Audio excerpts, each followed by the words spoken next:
Hello dear students, once again a very warm welcome to my YouTube channel e-learning science। आप सभी का, अपने सभी दोस्तों का, अपने सभी फ्रेंड्स का मैं एक बार फिर से अपने YouTube चैनल जिसका नाम है e-learning science में बहुत बहुत स्वागत करता हूँ। डियर स्टूडेंट्स, लास्ट वीडियो में हमने चैप्टर 5 के टॉप 31 मार्क्स वाले क्वेश्चन जो थे वो 1 नंबर वाले क्वेश्चन जो MCQ के रूप में समझे थे, पढ़े थे और किए थे। तो उम्मीद है आप सभी फ्रेंड्स, सभी व्यूवर्स और सभी 9th क्लास के स्टूडेंट्स जो है इन चैप्टर्स को अच्छी तरह से समझ रहे हैं। इनमें मैं जो क्वेश्चंस बता रहा हूँ 1-1 नंबर वाले, उनको अच्छी तरह से लर्न करके समझ रहे होंगे। तो आज बारी है चैप्टर 6 की। तो आज हम 9th कक्षा के साइंस का चैप्टर 6 टिश्यू यानी ऊतक, इस चैप्टर के टॉप 40 जो 1-1 नंबर वाले जो मल्टीपल चॉइस क्वेश्चन यानी 1-1 नंबर वाले जो क्वेश्चन बनते हैं उनको मैं मल्टीपल चॉइस के रूप में लेके आया हूँ। तो चलिए बिना देरी से, बिना विलंब से आज का वीडियो शुरू करते हैं और समझते हैं।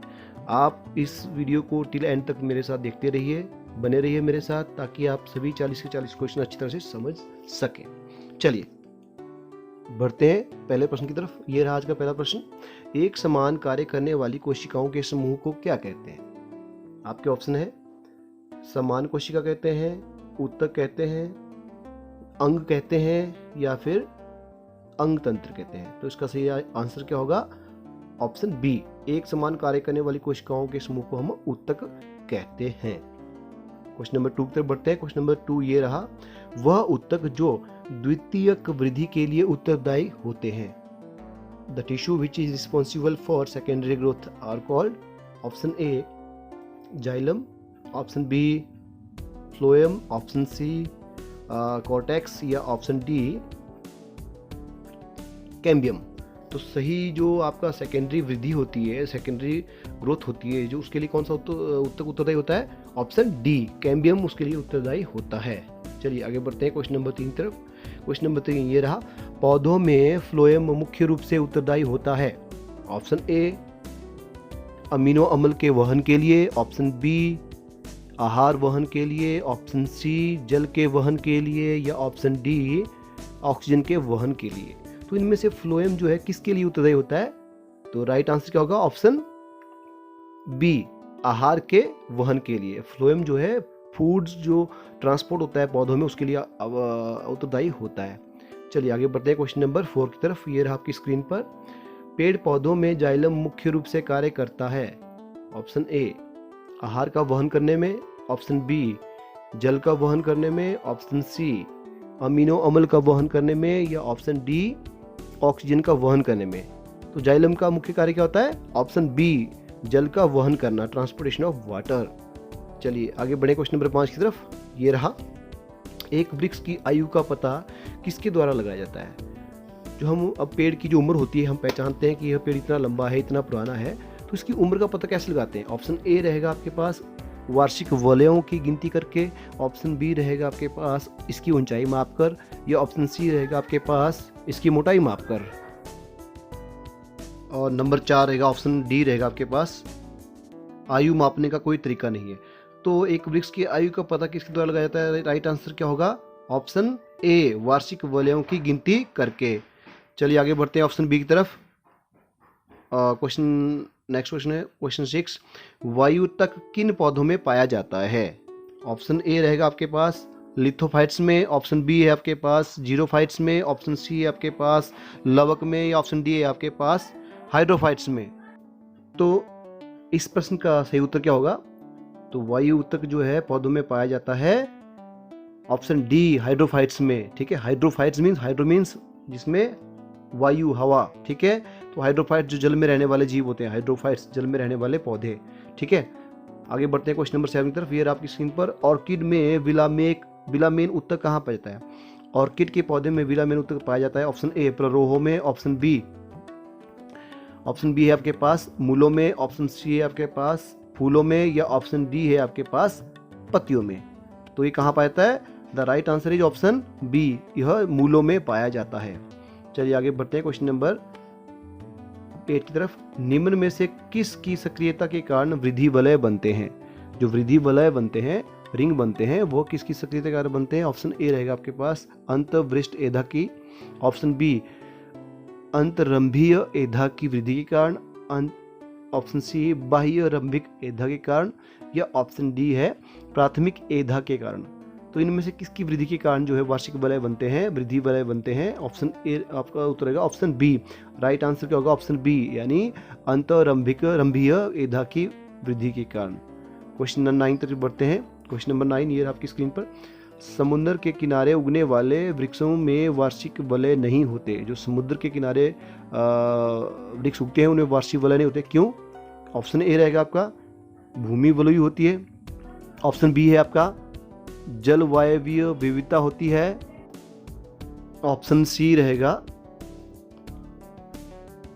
वायुमंडल में प्रचुर नमी होती है, ऑप्शन डी रहेगा आपके पास स्पष्ट जलवायु विभिन्नता होती है। तो इनमें से क्या कारण होता है कि समुद्र के किनारे उगने वाले वृक्षों में वार्षिक वलय नहीं बनते? तो राइट आंसर क्या होगा? ऑप्शन डी, स्पष्ट जलवायु विविधता होती है, विभिन्नता होती है। ठीक है, आगे बढ़ते हैं क्वेश्चन नंबर 10 की तरफ।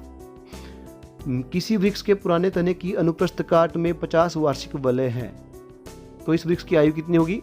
ऑप्शन ए 100 वर्ष, ऑप्शन बी 49 वर्ष, ऑप्शन सी 25 वर्ष, या ऑप्शन डी 50 वर्ष। तो राइट आंसर क्या होगा? ऑप्शन डी 50 वर्ष। जितने वार्षिक वलय उतनी ही उस वृक्ष की उम्र, आपको पता ही है। आगे बढ़ते हैं क्वेश्चन नंबर 11 की तरफ। ये आपकी स्क्रीन पर, किसी पौधे के तने में घेरे को बढ़ाने के लिए निम्नलिखित में से कौन सा ऊतक उत्तरदायी होता है? जो पौधे की मोटाई होती है ना तने की, वो किसके कारण होती है, किस ऊतक के कारण? ऑप्शन ए पार्श्वीय विभज्योतक के कारण, ऑप्शन बी अंतर्वेशी के कारण, ऑप्शन सी वाहिनिका के कारण, या ऑप्शन डी प्रिरंभ के कारण। तो राइट आंसर क्या होगा? ऑप्शन ए पार्श्वीय विभज्योतक के कारण जो है पौधे के तने के घेरे का वृद्धि होती है, बढ़ोतरी होती है। आगे बढ़ते हैं क्वेश्चन नंबर 12 की तरफ। क्वेश्चन नंबर 12 ये आपकी स्क्रीन पर, जलोदभीद निम्न में से किसकी उपस्थिति के कारण तैरते हैं? तो आपके ऑप्शन है, ऑप्शन ए वायु तक के कारण, ऑप्शन बी मृदु तक के कारण, मृदु उत्तक के कारण, ऑप्शन सी हरित उत्तक के कारण, या ऑप्शन डी इनमें से कोई नहीं। तो किस उत्तक के कारण जो है जलोदभीद जल में तैरते हैं? तो राइट आंसर क्या होगा? ऑप्शन ए वायु उत्तक के कारण।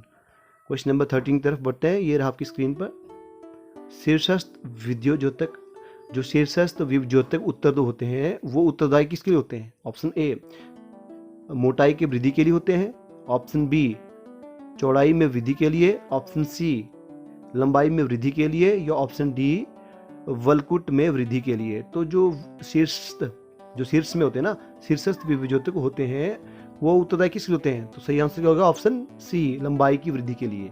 चलिए आगे बढ़ते हैं क्वेश्चन नंबर 14 तरफ। क्वेश्चन नंबर 14 ये रहा आपकी स्क्रीन पर, पेड़ों की शाखाओं से पत्तियां निम्न में से किसके कारण झड़ती हैं? देखिए बहुत कॉमन क्वेश्चन है और बहुत इंपॉर्टेंट है।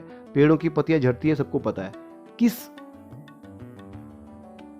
के कारण झड़ती है? कारण क्या होता है उसका? तो ऑप्शन ए दैनिक काल के छोटा हो जाने से, ऑप्शन बी अपना जीवन काल पूर्ण करने से, या ऑप्शन सी कॉर्क के बाहर विलगन परत के बन जाने से, या ऑप्शन डी वायुमंडल के तापमान में गिरावट से। तो इस प्रश्न का सही उत्तर क्या है? पत्तियों की, जो पेड़ों की शाखाओं से पत्तियां गिरती है उसका कारण होता है ऑप्शन सी कॉर्क के बाहर विलगन परत के बनने से। ठीक है, आगे बढ़ते हैं क्वेश्चन नंबर 15 की तरफ। ये आपकी स्क्रीन पर, विलामेन ऊतक की आवश्यकता क्यों होती है? यानी विलामेन ऊतक होता है वह क्या करता है? तो राइट आंसर क्या होगा? ऑप्शन ए पौधों के शोषण के लिए आवश्यक होता है, ऑप्शन बी ऊतकों की सुरक्षा के लिए होता है, या ऑप्शन सी उपरोक्त दोनों होते हैं, या ऑप्शन डी नवमी निवेश के नमी के अवशोषण के लिए। थोड़ा राइटिंग गलत है, तो यह नमी के लिए, नमी के अवशोषण के लिए। तो विलामेन ऊतक की आवश्यकता क्यों होती है? राइट आंसर ऑप्शन डी नमी के अवशोषण के लिए। ठीक है, आगे बढ़ते हैं क्वेश्चन नंबर 16 तरफ। पार्श्व विभज्योतक उत्तरदायी होते हैं, जो पार्श्व विभज्योतक उत्तर होते हैं ना, पार्श्व विभज्योतक उत्तरदायी होते हैं। ऑप्शन ए लंबाई की वृद्धि के लिए, शायद दूसरी बार क्वेश्चन आ गया है। चलिए, ऑप्शन बी वलकुट की वृद्धि के लिए, ऑप्शन सी मृदुतक की वृद्धि के लिए, या ऑप्शन डी मोटाई की वृद्धि के लिए। तो सही आंसर क्या होगा? ऑप्शन मोटाई की वृद्धि के लिए। चलिए आगे बढ़ते हैं क्वेश्चन नंबर 17। वाणिज्य मूल वाला कॉर्क किससे प्राप्त होता है? वाणिज्य मूल वाला कॉर्क किससे प्राप्त होता है? ऑप्शन ए सीड्रस देवदार से, ऑप्शन बी साइकस से, ऑप्शन सी क्वेकर्स सुबेर से, या ऑप्शन डी फाइकस से। तो वाणिज्य मूल वाला कॉर्क मिलता है हमें ऑप्शन सी, क्वेकर्स सुबेर से। आगे बढ़ते हैं क्वेश्चन नंबर 18। क्वेश्चन नंबर 18 आपकी स्क्रीन पर ध्यान से देखिएगा व्यूअर्स, सभी बच्चे इनको ध्यान से देखिए, समझिए, ये क्वेश्चन बहुत इंपॉर्टेंट है और आपके एग्जामिनेशन में पूछे जा सकते हैं। तो 18 ऑप्शन है, प्रश्न है, निम्न में से किस भारतीय वैज्ञानिक ने पादपों में जल का लंबी दूरी तक अभिगमन का सिद्धांत प्रतिपादित किया था? ठीक है, ऑप्शन ए बिरबल साहनी ने, ऑप्शन 2 जेसी बोस ने, ऑप्शन सी पी महेश्वरी ने, या ऑप्शन डी एन.एस. परिहार ने। तो इनमें से कौन सा ऐसा भारतीय वैज्ञानिक था जिसने यह सिद्धांत दिया था? तो राइट आंसर क्या होगा? ऑप्शन बी जेसी बोस ने पादपों में जल की लंबी दूरी तक अभिगमन करने का सिद्धांत जो प्रतिपादित किया था। क्वेश्चन नंबर 19 तक बढ़ते हैं। ये रहा आपकी स्क्रीन पर। हिस्टोलॉजी शब्द का प्रयोग सबसे पहले किसने किया था? हिस्टोलॉजी शब्द का प्रयोग सबसे पहले किसने किया था? ऑप्शन ए मेयर ने, ऑप्शन बी स्लाइडर ने, ऑप्शन सी रॉबर्ट हुक ने, या ऑप्शन डी मैनन ने। तो हिस्टोलॉजी शब्द का प्रयोग सबसे पहले किया था ऑप्शन ए मेयर ने। ठीक है, चलिए आगे बढ़ते हैं क्वेश्चन नंबर 20 की तरफ। ये रहा आपकी स्क्रीन पर। किस प्रकार के उत्तर शरीर की सुरक्षा के कवच का कार्य करते हैं? उत्तर नहीं, यहाँ पे उत्तक होगा। तो किस प्रकार के उत्तक जो है शरीर की सुरक्षा का कार्य करते हैं? ऑप्शन ए रहेगा आपका संयोजी उत्तक, ऑप्शन बी आपका पेशी उत्तक, या ऑप्शन सी तंत्रिकीय उत्तक, या ऑप्शन डी एपिथेलियमी उत्तक। तो शरीर की सुरक्षा कौन से उत्तक करते हैं? तो राइट आंसर क्या होगा? ऑप्शन डी एपिथेलियमी उत्तक। जो हमारे एपिथेलियल टिश्यू होते हैं ना, वो हमारे शरीर की जो है जो सुरक्षा कवच का कार्य करते हैं। क्वेश्चन नंबर 21 तक बढ़ते हैं। ये रहा आपकी स्क्रीन पर। निम्न में से कौन सा उत्तक मानव के घाव भरने में सहायता करता है? नंबर 1 संयोजी उत्तक, ऑप्शन बी तंत्रिकीय उत्तक, ऑप्शन सी एपिथेलियमी उत्तक, या ऑप्शन डी पेशी उत्तक। तो मनुष्य में घाव किसके द्वारा भरे जाते हैं? तो option C is the right answer, एपिथेलियमी उत्तक। एपिथेलियमी उत्तक जो होता है वही मनुष्य के घाव भरने में सहायता करता है। क्वेश्चन नंबर 22, निम्न में से कौन शरीर को गर्म रखने के लिए उत्तरदायी है? ऑप्शन ए श्वेत ग्रंथियां, ऑप्शन बी वसामय उत्तक, ऑप्शन सी संयोजी उत्तक, या ऑप्शन डी रोम। तो शरीर को गर्म रखने के लिए उत्तरदायी होते हैं आपके ऑप्शन बी वसामय उत्तक। ठीक है, जो हमारे वसामय उत्तक होते हैं वो हमें गर्म रखते हैं। चलिए क्वेश्चन नंबर 23 की तरफ। सेबेशियस ग्रंथियां पाई जाती हैं? ऑप्शन ए स्तनधारियों की त्वचा की एपिडर्मिस लेयर में, ठीक है, या ऑप्शन बी स्तनधारियों की त्वचा की डर्मिस में, या ऑप्शन सी आमाशय की एपिथेलियम में, या ऑप्शन डी आंत की एपिथेलियम में। तो सेबेशियस ग्रंथियां कहाँ पाई जाती है? इसका सही आंसर क्या होगा? ऑप्शन बी स्तनधारियों की त्वचा की डर्मिस में। लैक्रिमल ग्रंथियां क्या स्रावित करती हैं? लैक्रिमल ग्रंथियां होती है वह क्या स्रावित करती हैं? तो आपके ऑप्शन है लार, ऑप्शन बी आंसू, ऑप्शन सी पसीना, या ऑप्शन डी सेबम। तो लैक्रिमल ग्रंथियां क्या स्रावित करती हैं? The right answer is option B आंसू। आंखों में आंसू आते हैं तो वो हमें लैक्रिमल ग्रंथियों के द्वारा आते हैं। लैक्रिमल ग्लैंड्स होते हैं वो आंखों के अंदर जो साइड में होते हैं कोने में, वहाँ होते हैं लैक्रिमल ग्लैंड्स। ठीक है, उनके द्वारा हमें आंसू आते हैं। चलिए क्वेश्चन नंबर 26 की बात बढ़ते हैं। बुढ़ापे में त्वचा पर झुर्रियाँ पड़ जाती हैं, सबको पता है, यह किसके कारण होती है? तो ऑप्शन ए चर्म में वसा उत्तक के कम होने के कारण, ऑप्शन बी उपचर्मीय स्तर में लचीलापन कम होने के कारण, या ऑप्शन सी त्वचा में रुधिर का संचरण कम होने के कारण, या ऑप्शन डी त्वचा में मेलानिन और मेलेनोसाइट्स की अधिकता के कारण। तो भाई बुढ़ापे में झुर्रियाँ पड़ती है हमारे शरीर में, वो किसका कारण क्या होता है? तो इसका कारण होता है ऑप्शन बी उपचर्मीय स्तर में लचीलापन कम होने के कारण। चलिए आगे बढ़े क्वेश्चन नंबर 27 की तरफ। मनुष्य के शरीर में सबसे लंबी कोशिका होती है? मनुष्य के शरीर में सबसे लंबी कोशिका कौन सी होती है? Option A nephron, option B पैर की कोशिका, ऑप्शन सी तंत्रिका कोशिका, ऑप्शन डी हाथ की कोशिका। तो राइट आंसर ऑप्शन सी तंत्रिका कोशिका मनुष्य के शरीर में सबसे लंबी कोशिका होती है। चलिए आगे बढ़ते हैं क्वेश्चन नंबर 29 की तरफ। मनुष्य के शरीर में सबसे छोटी कोशिका होती है? अब देखिए सबसे छोटी कोशिका कौन सी होती है? लंबी आपको पता लग गया, छोटी option A neuron, option B तंत्रिका कोशिका, ऑप्शन सी नेफ्रॉन, या ऑप्शन डी आंख की कोशिका। तो इसमें तंत्रिका कोशिका तो होगी नहीं क्योंकि तंत्रिका कोशिका सबसे लंबी होती है। तो ऑप्शन क्या होगा सही? Option C nephron. नेफ्रॉन जो है शरीर की सबसे छोटी कोशिका होती है। चलिए क्वेश्चन नंबर 29 की तरफ बढ़ते हैं। तंत्रिका उत्तक की इकाई क्या है?